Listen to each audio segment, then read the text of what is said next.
kick off. Farah is going to make it 2 gold medals for Great Britain. The place erupts. He's a double Olympic champion. I don't even know where to start, mate. I've had an amazing career. Mo Farah, Olympic gold number 4. I have achieved everything I ever dreamed of. More Farah. Britain's greatest ever athletics Olympian. But there's something about me you don't know. It's a secret that I've been hiding since I was a child. Because you came to the UK from Somalia when you were 8? 8 years old, yeah. And to me, even to face it and talk about the facts, how it happened, why it happened, it's tough. The truth is, I'm not who you think I am. And now, whatever the cost, I need to tell my real story.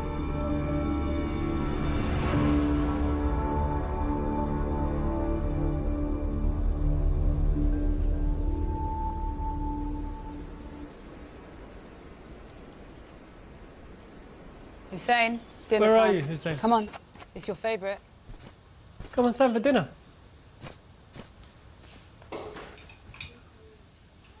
Family means everything to me, and you know, as a parent, you always teach your kids to be honest. But I feel like I've always had that private thing where I can never be me or tell what's really happened. I've been keeping this for so long. It's been difficult because you don't want to face it. And often my kids ask questions, Dad, how comes this? And you always got an answer for everything, but you haven't got an answer for that. That's the main reason I'm telling my story, because I want to feel normal. Don't feel like you're holding on to something. I first met Mo in school. He was always smiling. That's what stood out about Mo, is amongst the groups of grumpy teenagers, Mo was always happy-go-lucky. We were engaged by 2009, and it was during that period of time, sort of the year leading up to us being married, that I felt like there was lots of missing pieces to his story. Behind the smile, there was something there, and that's when I started to ask questions. So this is the autobiography of Mo's life. The story in here, which is the story I always knew of Mo growing up, was that he was born in Mogadishu, Somalia, and at the age of about 8 or 9, he came to the UK with his mum and 2 of his brothers to live with his father. That was the story that you believed to be true? Yeah, until I found out otherwise. I didn't know much about his parents at the time and had never seen them or heard him talk about them. It wasn't until I think I'd worn him down, really, with all the questioning, that he eventually just said, look, that's not how it happened. It was hard for me to tell her because I never really talk about it. It's more back of my mind, and it's been for years. He just sort of matter-of-factly told me, this is really what happened. And I was gobsmacked. Most people know me as Mo Farah, but it's not my name, or it's not the reality. The real story is I was born in Somaliland, north of Somalia, as Hussein Abdi Kahin. Despite what I've said in the past, my parents never lived in the UK. When I was 4, my dad was killed in a civil war. You know, as a family, we were torn apart. I was separated from my mother, and I was brought into the UK illegally under the name of another child called Mohammed Farah. This is the visa document. Yeah, this is the visa to come to the UK, and this was the document we came with. You would have been 9, you hadn't turned 10 yeah. yet. Yeah, that is my photo, but it's not my name. From that moment, coming in, it was a different name and different identity. I know I've taken someone else's place, and I do wonder, what is Mohammed doing now? And in the picture here is the lady who brought me into the UK. So this woman wasn't your mother? No. On paper, it's my mum, but it's not really my mum. I don't think we ever really have gotten to the bottom of why she brought you here. That, to me, is the $64,000 question. For me, for years, just keep blocking it out. And you can only block it out for so much. Now, I'm just piecing everything together, taking myself back to that moment in Africa. I was 9 years old. I thought I was going out to Europe to live with relatives. I remember getting on a plane with this lady. She's got 2 kids. I'm excited because I've never been on a plane before. So we got off the plane with the woman and her kids. Going around, looking around, just amazed. We go through passport check and the lady going, yeah, don't forget Mohammed. I was like, yeah, Mohammed. Because that was on the document. Stamp. Go through. On the other side, she says to me, don't say anything. Don't talk. This is your name. That's it. We see this man standing, just looking around. In Somalia, I can understand clear. Where's Mohammed? Where is he? He was her husband, and their family name was Farah. He was waiting for them and his oldest son, Mohammed. That's when I realized I had taken Mohammed's place. She talks to him. Don't know what she said to him. But at that point, we get in the car. I had all the contact details from my relative. And once we got to the house, the lady took it off me and right in front of me, ripped them up and put it in the bin.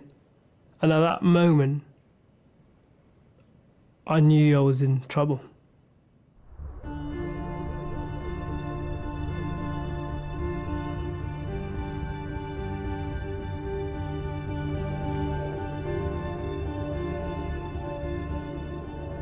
I've been scared to go back to my old house for many, many years. I've never taken that route. I often drive past it on the motorway where you can see on the other side and you go, oh, I used to live in them flats. Not great memories. So this is the road here. So number 5 would have been just there in the middle.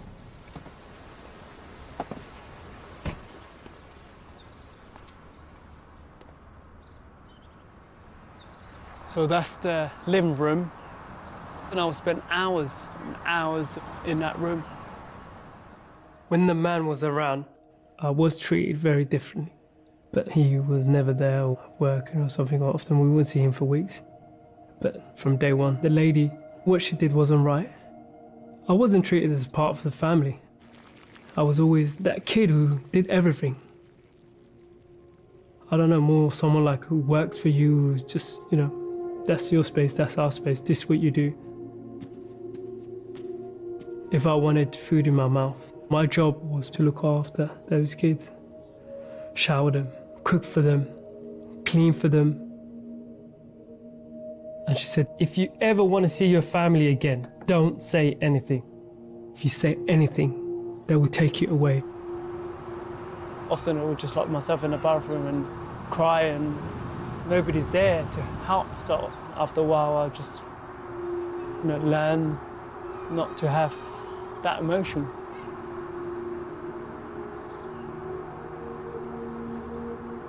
And I remember just putting up with everything that she ever said. The anger and just the screaming. I told myself one day I will see my real family. That's what was going through my mind, and kept telling myself day and day again, I will see them one day.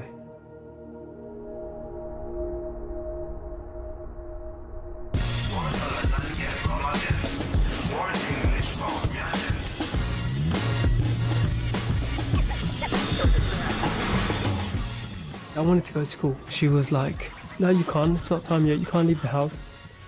I want to go. No, you can't. Eventually, she let me go. and ended up going Feltham Community College, it was called. That was year 7. Oh. We both went to Feltham School. Oh, God. Feltham was predominantly white. I would say it was a very small minority of us that were either non-white or mixed.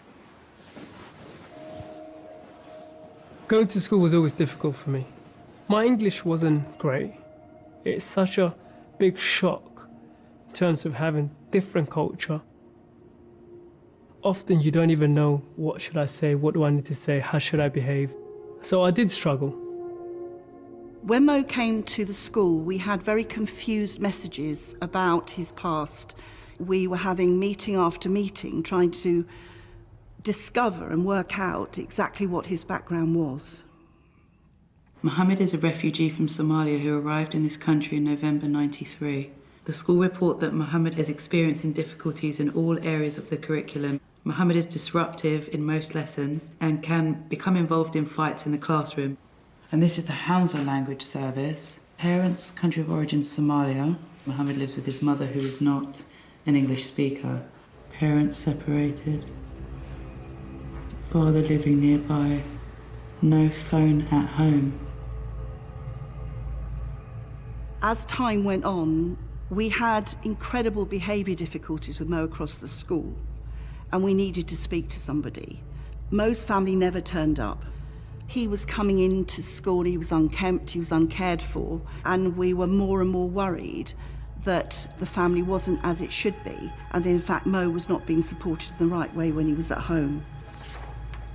Parents not attending meetings with head of year, emotionally and culturally alienated. There is a feeling of frustration and isolation about him. I feel sad when I'm with him. If I asked Mo to explain to me what was going on or where his parents were, why hadn't they come in, he would say that they were busy. He was very quick to change the subject. He would also pretend not to understand. It was very difficult to get a coherent answer from him about anything that was going on in the home. Often I never talk about anything because I couldn't. I was scared what will happen later on. So she told you don't talk about anything? Anything. Otherwise I was in big trouble. And I guess for me, only things that I could do in my control to run away from this was get out and run.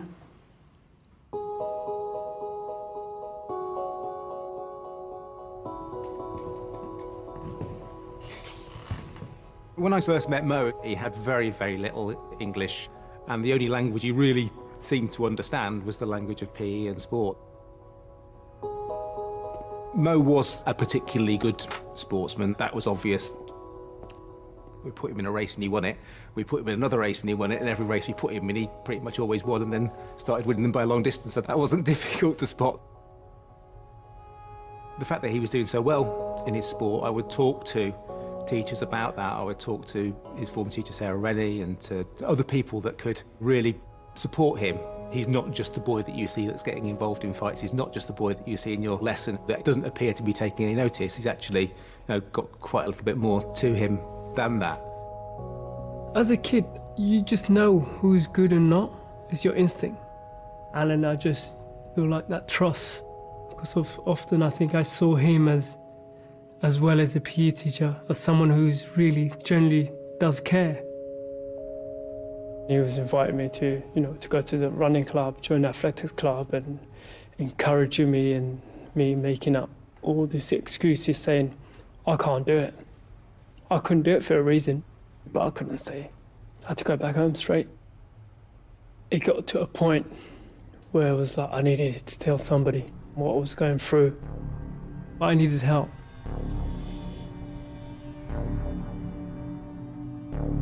Mo came to see me with another student from Somalia who spoke very good English, and they came into the changing room. We just finished PE. I think once we finished the game, the changing room cleared up. They were being quite serious, normally very, very jolly. I was scared, but I couldn't go back there. And I couldn't put up with this anymore. And that's the point. I told him everything. Mo told me he wasn't the son of the person that he was living with, that he'd been brought over to do all the jobs, look after the smaller children. He also then explained that actually his name wasn't Mohammed Farah. He was removed from his family, that he was given a new identity and brought over here to do jobs and chores. That was obviously quite a shocking revelation to hear. I just had to do something, I don't know. I just had to get out. Whatever way I could get out, I had to get out.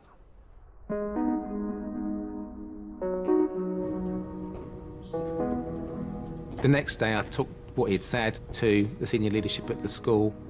I think Mo thought that a magic wand would be waved, and he turned up at school basically with all of his belongings, expecting that he was going to be moved. So I had to explain to him that that wasn't the case. The next step would be that social services would be contacted. Well, I told the social workers my name is not Mo, my name is Hussein. I have family somewhere, but I don't have any contact. And I didn't know whether they were alive or not. That was the hardest thing.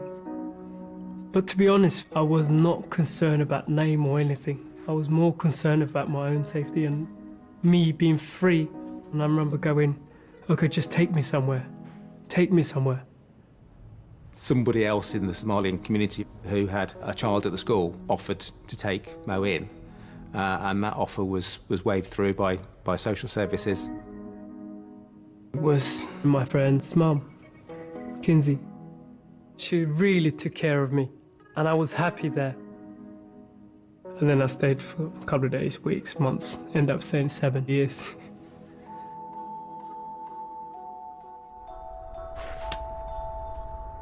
I still miss my real family, but from that moment, everything got better. I felt like a lot of stuff was lifted over my shoulders, and I felt like me, and that's when Mo came out, the real Mo, just being free. From that point on, he was Mohammed Farah. Nobody addressed what he had said in terms of his identity, and Mo just became Mo. It was just a remarkable transformation. We had good runners before, we'd had good athletes before, but the progress from there was just stratospheric.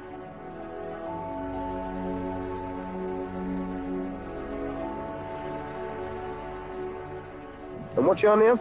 Mohammed Farah. Mohammed Farah. What's your ambitions? Olympics? Yeah. Imagine it.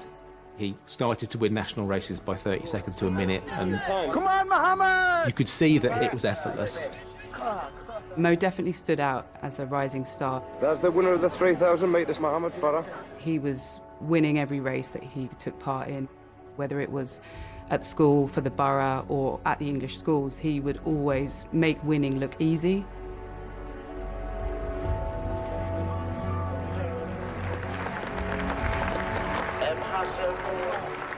At the age of 14, Mo was selected to compete for English schools in Latvia, and it wasn't really very clear what Mo's immigration status was. You know, he didn't have the documentation that he would need to travel, so we started that process of getting him the British citizenship as Mohammed Farah. There are a range of comprehensive measures that look at border force, more powers as well, to deter illegal entry to the United Kingdom. I remember being excited to represent your country and not being able to compete was hard, because it felt like, you know, you got to that position and now, you know, you can't do it because you don't have paperwork. Now I've decided to, you know, come forward and to tell the truth. I need to understand how I got my citizenship, and Alan kept lots of documents. This is the box, Mo. There's loads of stuff in here. Wow. There's loads of papers about your citizenship. We just bombarded them with communication about this. Getting Mo to the point where, you know, he had his British citizenship was quite a long process. It involved a couple of trips to the Home Office, lots of letters and form filling. I'm writing to you concerning a pupil we have at school. His name is Mohammed Farah, and he's an asylum seeker from Somalia, We'd very much like him to obtain his British citizenship so that he can run in the World Athletics Championships and represent Great Britain. I wouldn't even read any of this. I didn't know how much process went in. I just remember at that moment, I want to compete, and I just didn't think. There was a lot going on in the background. It was 3 or 4 years after he had made the disclosure to me that his identity wasn't Mohammed Farah, and by that point, nobody was thinking back to the time he'd come over with a different identity. You know, he was Mo. So on the 25th of July in 2000, you got that letter which says, "We're pleased to enclose a certificate of registration as a British citizen." That's the document that showed that you are Mohammed Farah and known as Mohammed Farah in this country. Yeah, 25th of July 2000, that was the date. But honestly, for me, it's been years of just back of your mind, and I think taking this step, the last thing I want to do in terms of being honest is cause a problem for you. I don't even know what's going to happen. No, I mean, you told me, the school knew about it, everybody knew about it, but when you went through the process of social services, you stayed as Mohammed Farah. To my mind, at that point, the state had recognised you as Mohammed Farah. It's only recently, really, that I've thought about it and questioned whether actually I did anything wrong in this scenario. But when I think back, I don't think either I or the school did do anything wrong. You were Mohammed Farah. I always wonder, how did I get to that position, or how did this happen? I guess I wasn't meant to be here. How did I end up being here? Yeah, I mean, the thing that just strikes me is the year before you came to school, I taught another boy called Mohammed Farah. No, you didn't. There's another boy called Mohammed Farah at the school, and he was there for about a couple of months at most, and he just disappeared. Gone. Nobody knew what had happened to him or where he went. But you know, thinking back now and thinking about your story, was there any connection at all between that Mohammed Farah and your circumstances? Oh, now it got me thinking and going, where's that boy? What is he doing? Has he got families, he got kids, is he alive? What is he doing? I often think about the other Mohammed Farah, the boy whose place I took on that plane, and I really hope he's okay. Wherever he is, I carry his name, and that could cause problems now, for me and my family. The important thing is for me to just be able to look, this is what's happened, and just being honest, really. Hello. Hi. Hi. Tanya? Yes. I'm Alan Braddock. Mo? Hi, Mo. Hi, hello. Nice to meet you. You too. Hi. Right, grab a seat. Yep. Okay. Thank you. All right, well, thank you so much for coming in today. So obviously we want to take you both through the advice. And it's just in relation to the risk, to your British nationality status. So you're entirely clear on what it means to publicly reveal how you acquired your British nationality. From what we have seen, the application for your nationality, when it was made, there were false representations made in that application, which means essentially that your nationality was obtained by fraud or misrepresentations. There is a power in law, therefore, to take away your British nationality. Okay. Wow. But when I first went to the social workers, did it not trigger anything, or did something not come up at all? Unfortunately, nothing was passed to any relevant authorities that would have decided your immigration application, so it was completely not known to the Home Office. That's where the danger of them taking away your citizenship comes from. Surely there would have still been a protocol back then for a child who has been taken unwillingly from one country to another. Yeah, absolutely. Basically, the definition of trafficking is transportation for exploitative purposes. In your case, you were obliged as a very small child yourself to look after children and to basically be a domestic servant. And then you told the relevant authorities, this is not my name. All of those things combine to make the risk that the Home Office would take away your nationality is lessened. But we don't have a crystal ball, so we want to be absolutely clear that although we think it's a small risk, there is a real risk that that is what will happen. Will this have any impact on my kids and my wife my family, I guess. It won't have any impact legally for Tanya or your kids. Obviously it will if they deprive you of your nationality, then sure, as a family that will affect you, but legally, from their position, no, it will not affect them at all. It's scary that there would be some risk to Mo's citizenship. There's no hiding it. It's a scary thought. I think we'll just have to see how it goes. Yeah, no, we'll just see what happens. Hello, Amani. Hi. How was school? Good. Did you have Amani? You all right? Was it good school good? Yeah. It is scary, the thought that I'm putting everything at risk. But I need to do this. And someone who could help is the woman who took me in, Kinsey. Kinsey is related to the family who brought me into the UK. So she may know the truth about how and why I ended up here. But I've lost contact with her. And then there's my real family, back in Somaliland, who were there from the start.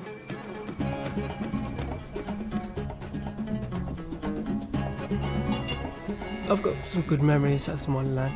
You know, for us, we lived in the farm with my father. My father's name was Abdi. It was very basic, just farm. All I remember clearly is just being with my loved ones. My mum and dad, my brothers, sisters, my twin brother, Hassan, and being their family.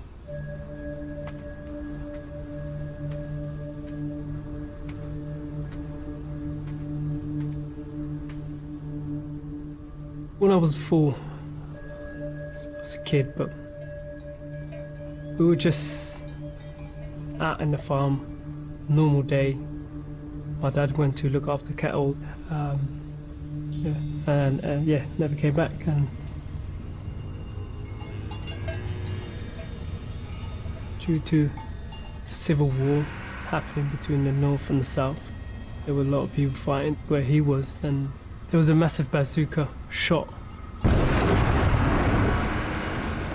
Hit the ground, flew into pieces, and one piece hit him on the head and just straight off the head, yeah.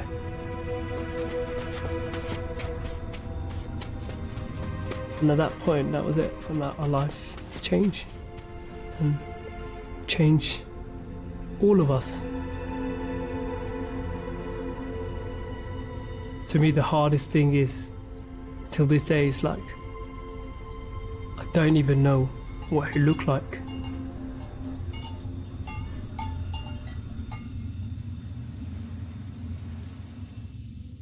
This was in my room at uni. I would just take as many pictures as I could and then get it developed, and then just all around my room just put pictures of different memories. You're almost obsessive with taking pictures and then keeping them. And you said to me, because growing up you never had a picture of your dad? Yeah. Well, growing up as a kid, I did have memories, but I never had any pictures of anyone I was really close with. I think Mo himself hadn't really accepted what had happened to him growing up. The death, the murder even, of your father, and the circumstances of your family being torn apart and you being sent across the world. But he just wasn't ready, and he was able instead to just channel all of that pent-up emotion into his running. It's early 2000, and at this point I'm running for Great Britain. I'm doing okay, and I think there was a lot of media out there in terms of, there's a young Somali kid who grew up in the UK, he's doing well. I hope a very happy Mohammed Farah, winning a silver medal at the European Junior Cross Country Championships. I think that's when people in Somaliland kind of noticed I was in the UK. Can I just say hello to all my mates at the uni and see you later. Okay. All right. All right. Cheers. I was living with Kinsey, and I was just helping out in a restaurant, Somali restaurant, where all the Somali people would come, chat, and there was a lady who lived in the UK. And the lady often saw me there a lot. And this lady comes in and says, oh yeah, I was in Somaliland. I was like, Somaliland? And she's like, what's your name? Mohammed. Okay. What's your real name? And at that point, I think I can kind of talk about it. It's like Hussein. what's your mum's name? Told her mum's name. She goes, okay. Well, I saw your mum. I was like, saw my mum? She's alive. And she's like, yeah, she's alive. Here's the photo. So if you don't believe me, if you think I'm a stranger, here's the photo. And then she said, look, this is a cassette tape for you. I remember just wanted so badly to get out the restaurant and go to listen to it.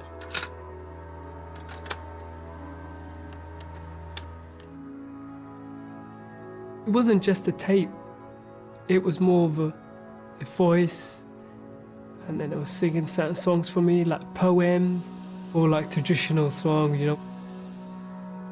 And I would listen to it for days, weeks. indhaha nuurkoogiyo waqligayga gobolkiyo sukuuniyadii naftow siidhkii iga beermayo tagoogii cabdikaankii ka taraqiyo indhaha nuurkoogiyo waqligayga gobolkiyo xuseenku habaari maayo hantaaqlaaw. My mum's name is Aisha. I'll never forget my mum on that tape. laba isdhashay ma kala hadho xabaal mooyaane kolba halkay joogaan unbay iska warqaabaane waan ogaaday inuu ku nool yahay Ingiriiska. Inside the tape, it had a number on it, like say, or call on the back of it. This is the number. And then I remember he said, if this is a bother or causing you trouble, don't, just leave it. You don't have to contact me. And I'm going, I mean, no, of course I'm going to contact you. And at that point, that's when I first called my mum. 10 sano maxaa ku qabanaya dhowr iyo 10 sano isagaaba malaha aanan waxba ka haynin kolkii aan maqlay muraayadiisa ay hor joogtay in saa u hayay ayaan inaan jabiyaba doonay inaan jabiyo dhex garaba ayaan doonay farxad darteed awgeed. I just remember going, Mum, yeah, she's like, yeah, you do. farxadii baan ku iloobay farxadii kolkii aan helo ila hadlay uun baaban iskaba ilooboon fududaaday wax walba waan ku fudud. How's Hassan? He's doing good. And I remember that moment was just to know that your mum's okay and she's alive. And they're all okay. For me, it was like, everyone's okay. magaala midna ma kala garanay kolkaan helay uun baan side on side. All I wanted to do is to go and see my family out in Somaliland. I saved up enough money. I had quite a lot of hair, shaved my hair because I was scared I'll stand out, and then going my first trip, I'm going to go and see my brother and my mum. The plane took forever. France, Djibouti, Somaliland, Hargeisa. As I was coming out the plane, I could see my twin brother, Hassan, and just see them alive. At that point, my brother's hugging me, my brother. I had tears in my eyes.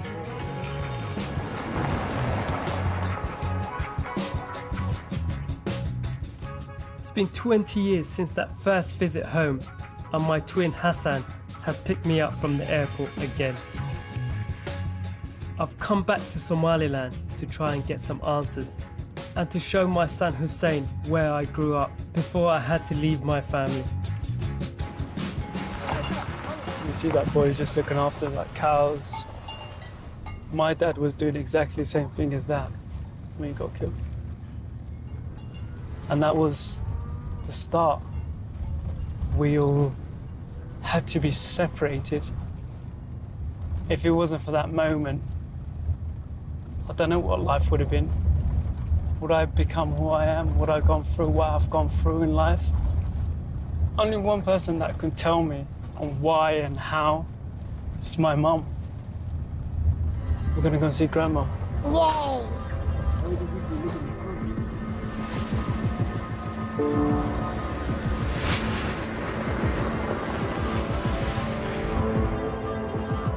We're here at the farm. They're waving leaves.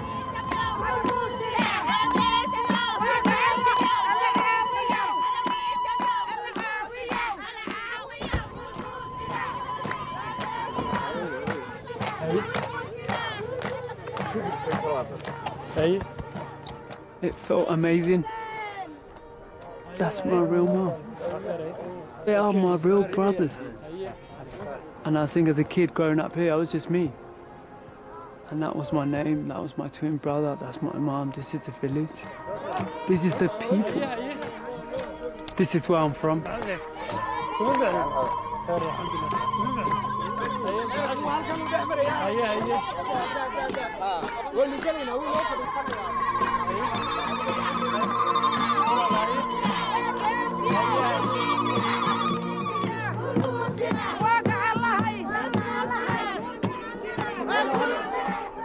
After my dad was killed during the Civil War, me and Hassan was sent away from the farm to live with relatives across the border in Djibouti.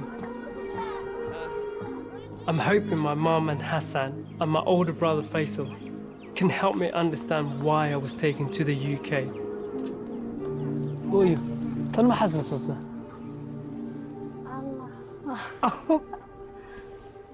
Laakiin markii igu horeysay aanan iman aan isla xidhiidhnay ooy weliga allaha ma u malaynaysa inaad arkaysid marna may weliga alla waad arki oo isagaad arki wuxuu dhalay daayo isagaad arki oo nool habeenna ma odhan kolkaan dee meel magaalihii hana jirin meel xoolihii hana jirin uu dhulku baaba noqday bal anagu inaan dhibanaynaan moodayni qaqabtadun lanahaye maad baan kuu geeyey dagaalka aan kugu diray adeerkaayoo Jabuuti joogay iyaan maqaaxidiisa inuu ka daba yar noo wax aan doonay xasan Jabuuti muu iman dee uu yimid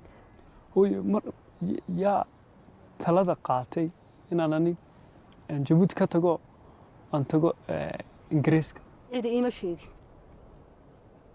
ubadka waa ina dhoofisa dee dhulku hooyo dee ma magaalo lahaa ma telefoon buu lahaa ma mobil buu lahaa soo baaba maanaan ahayn hay baaba abuu dhulku ahaa eeg adigana adeero kana waan kaa daba geeyey wasraacasiin oo noo dhoofisa wasraacasiin iyo riguli deetana way habeen riguli way haydii habeennimadii hore la siixiyay markii hore la siixiyay habeennimadii waa laga dulquuray tareenka lagu saaray aqalkan koodi jirnay deetana markaasaan aroortii soo kacay adigoo aan joogino budhoofaleeri soo taxaleen waan raacayaan maxaa la raacin waayo sidii baad ku baxday habeenimo lagu dhoofin maqnaashahaas waan ogaaday inaad meelaha joogto dee kama warhay ma aqoonsanay wax waraan qofku sheegane ma jirin cidnaba magaca Mo Farah qof kalaas ka lahaa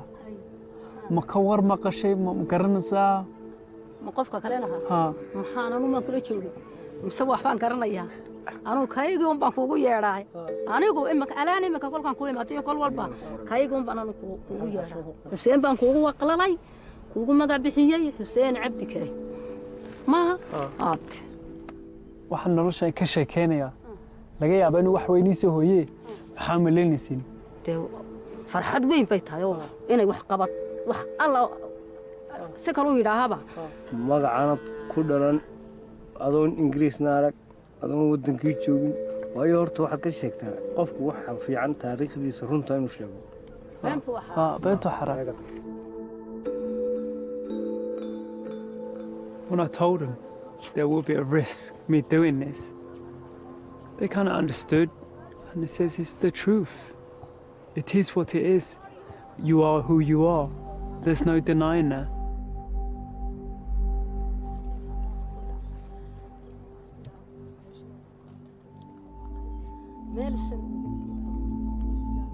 It was very important for me and my son to see my dad's grave and pray for him.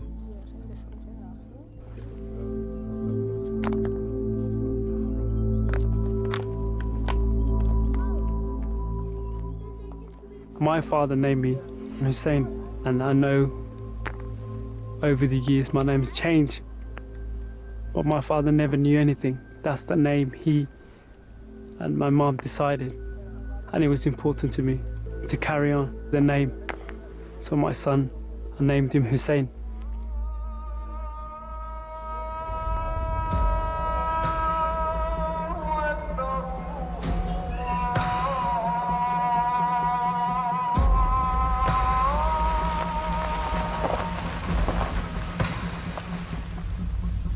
Before I leave Africa, There's one more place I want to show Hussein. This street in Djibouti is where I was sent after my father's death. It's from here that I was taken to the UK. All right, let's go. I'll show you. This is where I used to live, Hussein. This is the house. Salam alaikum. It's the first time I've been back to this house since I was 9 years old. And the people who live here say that my relatives left a long time ago. This gentleman now owns it for you. Oh yeah, his aunt used to own the house. At the time when we were living here, which I didn't know, I thought we owned it, but we didn't. We were renting it off his family. Wow. I guess I was so young at the time, it's difficult in my mind to know exactly what's happened really. But being in this house, I do remember some things very clear. The idea came for me to go out to Europe and live with my relatives. I never questioned it. I was like, yeah, excited, and that's when it all began. Remember how this lady turns up my house? Don't know who she is, but obviously the family knew her somehow. Remember her coming to the house a few times, kind of looking at me, what I do, what I look like. And then later on, my family going, yeah, you're going to go with this lady. She's got 2 kids. You're going to go to Europe. But when you go there, your name is Mohammed. And I remember going, what? Is my real name going to change? As a kid, you never even think beyond what you've been told. Never thought in a minute, you're going to go with a stranger and be stuck there. And the hardest thing is admitting to myself that someone from my own family may have been involved in trafficking me.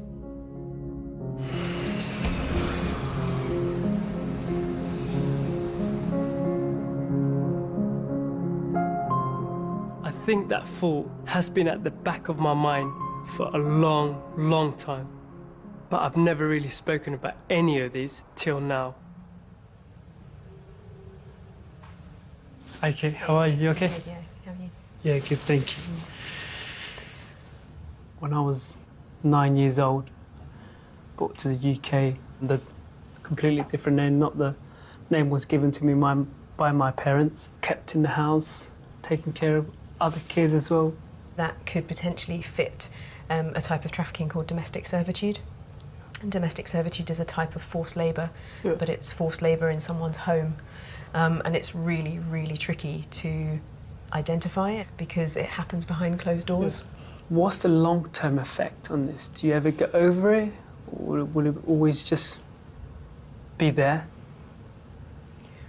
Wow, that's a big question. But I think the very fact that you're starting to think about these things 20, 30 years after they've happened shows that it's a long and complicated journey. And sometimes with potential victims, they feel guilty as well because they feel like they were part of it. Well, I said yes to travelling, or I said yes to the job, and so there lots of their kind of processes dealing with the fact that actually they were taken advantage of and it wasn't their fault at all. I don't know, part of me is like, I didn't know any better, and you're just a child, you go on the other side, you get excited, and I remember being very, very excited and couldn't wait, couldn't sleep. And then you go, and then 3 or 4 months later, you rock bottom. I know I'm almost 40, but it's been so long in my mind, and it's scary to go public with this. I think it is incredibly brave because I think we do live in a hostile environment where the issues of trafficking and smuggling and illegal immigration all kind of get conflated. Last year in the UK, over 10,000 potential victims of trafficking were identified. And that's the tip of the iceberg. The real numbers might be up to 100,000 potential victims. So for you to come forward will hopefully challenge people's perceptions of what slavery and trafficking is and who it might happen to. Yeah. I had no idea there were so many people who are going through exactly the same thing that I did. It just shows how lucky I was So many moments in my life where it could have gone this way or that way.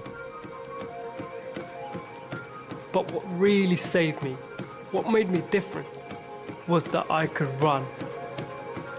So to the much anticipated men's 5,000 metre final. 2012 was such a huge year. I remember thinking, gosh, this is all or nothing. This is something he's dreamed about since he was a kid. And there's Mo Farah. What sort of race will it be? Being out on the running field is a way of, for me, having two separate lives, if that makes sense. Mo Farah looks very comfortable. He's got the basic speed. Like you have that moment where you just do what you do. Mo Farah's looking to go, and with just 3 laps to go, it's now going to be a real race. You know, the noise in the stadium was just remarkable. And I was sitting almost with my head in my hands, watching through my fingers. The big kick has started, but Mo Farah gritting his teeth now. Alan and I both knew what had gone into getting Mo to that point, what he'd been through as a kid, as a very young child. The arms have got to pump, the knees have got to come up high. He's got to find something extra. It's going to be a cracking last 100 metres. I was in bits, I was crying. I knew the story, and the story was just a crazy, ridiculous story that you couldn't make up. He's got to kick hard. Come on, Mo Farah. Gabriel Maskell is coming, but I think he's going to get there. Farah is going to make it. 2 gold medals for Great Britain. Beautiful. The place he rocks. He's a double Olympic champion.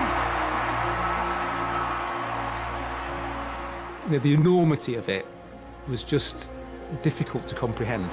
Wonderful, wonderful double. After 2012, my life changed. Suddenly, I wasn't Mo. I was Mo, the boy who'd won 2 Olympic gold medals in front of his hometown. The press getting involved. Well, who is he? What does he do? Where's his family? I was doorstepped by the Mirror and the Sun, who both came to me to find out where had this boy come from, what's his story. And the hardest things for me, just not being honest. Because you came to the UK from Somalia when you were 8? 8 years old, yeah. Just remember being excited and, you know, seeing my dad was a big part for me. It was just going there. And I was just excited to come off the plane, met him. And... You know, you're a role model, and it's a wonderful thing for the country. In my mind, I don't think I was ever ready to say anything. Not because you want to lie, but because you're protecting yourself. I think you only realise later on down the line, it's okay to let things out and say how it happened.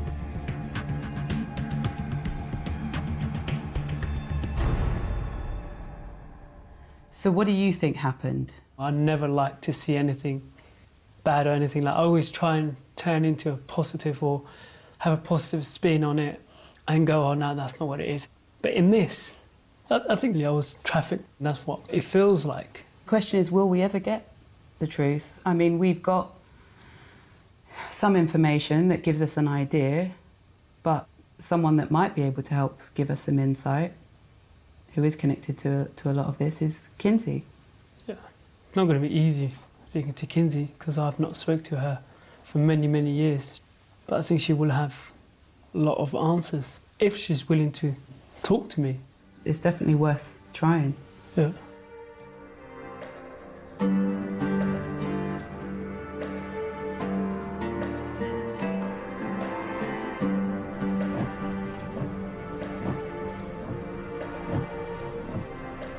Kinsey is my aunt. I call her my aunt. It's a respect. But really, she's not my aunt. She's the sister of the man who was waiting for me at the airport. And the sister-in-law of the lady who brought me to the UK. Time where things were really difficult for me. Kinsey is that one person took me under her wing and welcomed me to her house. I lost contact with Kinsey. Maybe there's part of me wanted not to know what went on or how it happened. I've been hiding this for over 20 years. But the other side of it, it's like, I want to know why was I brought to the UK in the name of another child a boy called Mohammed Farah, and Kinsey is the aunt of the other Mohammed Farah.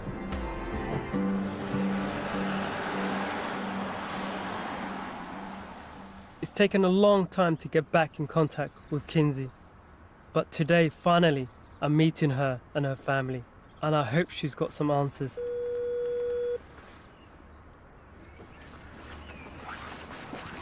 Hi, Edo. Assalamu alaikum.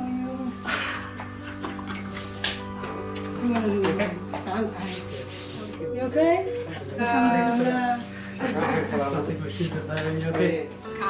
Got some friends for you. See the pictures? Get ready. Who's that boy there? Oh my days. Well, you don't mind going blonde again, do you? If I had hair, I would. Huh? We're so happy today to see you. Welcome to the family again. Thank you.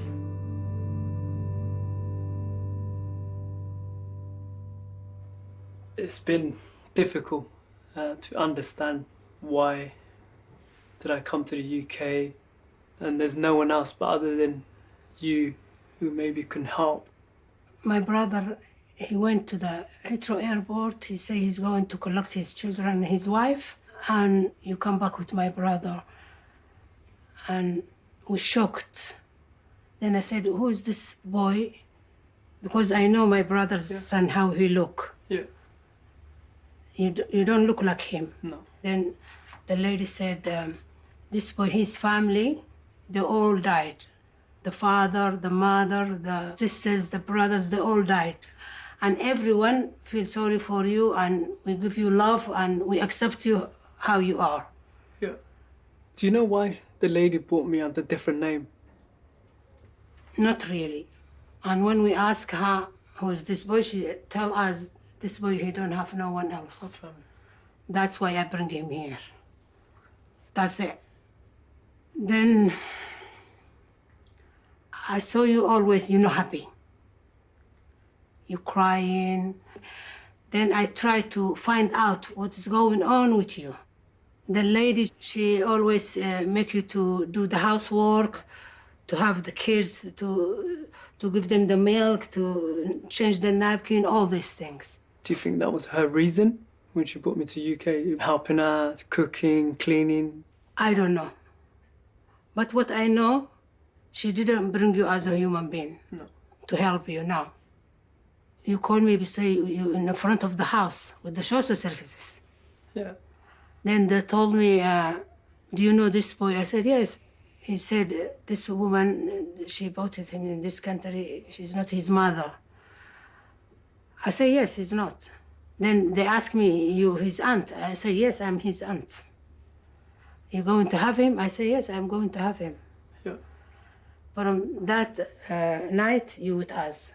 Social services thought you were my aunt, but you weren't really. You were just there. Yeah, I'm not your aunt, but you got my brother's name. Yeah. And your child. You need someone to protect you. No, for sure. Yeah. Even myself, I remember this. And if I tell you the truth, this is not your fault. This name is gift. Allah gives to you, and they bring you here with that name, and you went up and up and up and up and up. But still, it's good to have your real name. Yeah. Another thing is always like, I don't know, in my mind, I think about it. What happened to that other Mohammed Farah? Has he ever been to the UK before, Mohammed? Never. He didn't come at all. Do you keep in touch? Do you know where it is? How he's doing? We lost contact. Then I found his Facebook. Yeah. Then we spoke several times. He gave us his WhatsApp number. Yeah. If you want, we call him now. Okay. And you talk to him. Is it a surprise or no? Well, it's a surprise. Which That's is the good. surprise I have for you. Just emotional because I don't know, you lived for so long with this and you don't know what happened to him. He's waiting for us now. Okay. It's a good surprise. Yeah.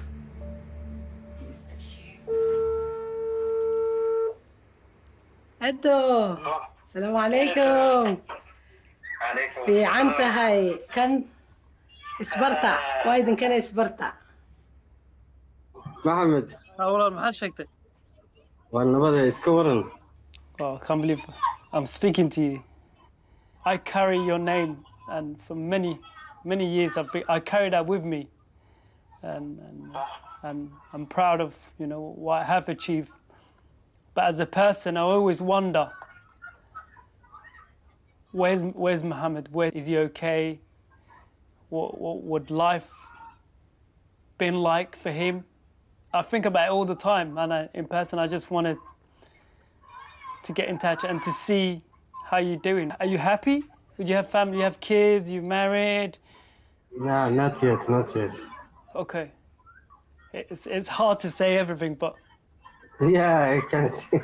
It's okay, just talk. It's okay. have you ever seen me run? I saw you only on television. Okay. Are you any good at running or? Me? No. Are you a football fan? Arsenal fan, Arsenal. We're okay then. We're okay. Are you allowed to travel to the UK? Am I allowed? Yes. I don't think so. I would love to come to UK. I would personally like to meet you. I will try my best to make that happen. Inshallah. I just want to say one thing to you. Thank you so much. I use your name. I came here as a child, and I just want to say thank you. And it's been hard, difficult. It's okay. You're still my brother. Yeah. Well. Bless him. Okay, bye walaala waan ku sugayaa. Call me adigu numberka. You will bye. Take a look after yourself and thank you.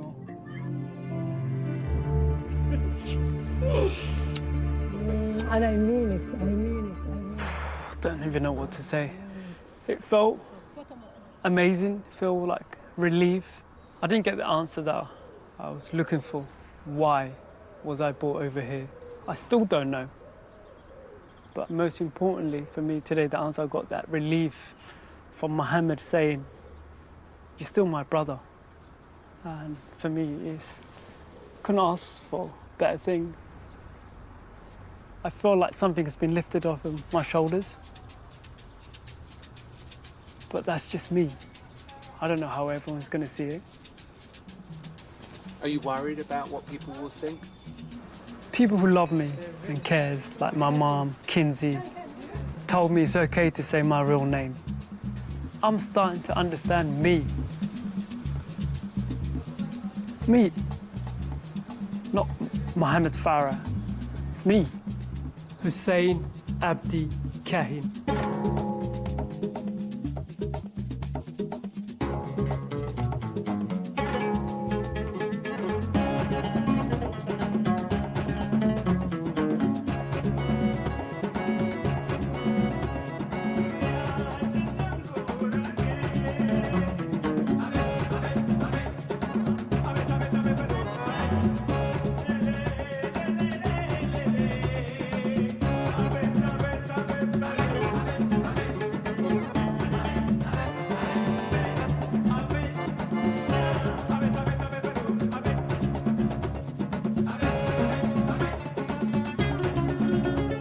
Details of organisations offering information and support with modern-day slavery and victims of crime are available at the BBC Action Line website.